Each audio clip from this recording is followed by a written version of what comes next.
Journée diplomatique chargée pour Donald Trump. Le président américain reçoit ce mardi à la Maison-Blanche Volodymyr Zelensky, puis Benyamin Netanyahou, deux dirigeants engagés dans deux guerres différentes. Bonsoir Slimane Zeguido. Alors pourquoi ces deux rencontres coup sur coup à la Maison-Blanche?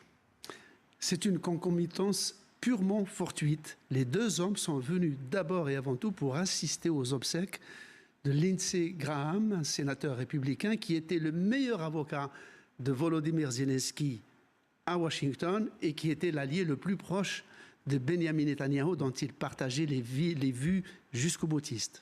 Alors Slimane, pas de sommet à trois. Pour autant, Trump rencontre les deux dirigeants séparément, à commencer par le président ukrainien.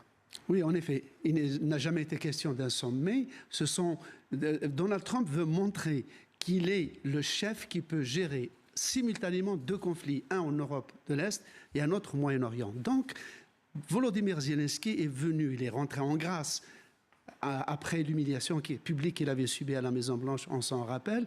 Il est venu demander une aide militaire, notamment anti-aérienne, et surtout, il avait un demi-accord pour pouvoir construire en Ukraine même, sous licence, les fameux missiles antimissiles patriotes qui pourraient effectivement changer la donne militaire vis-à-vis de la Russie. Et Benyamin Netanyahou, de son côté, que vient-il chercher auprès de Donald Trump ?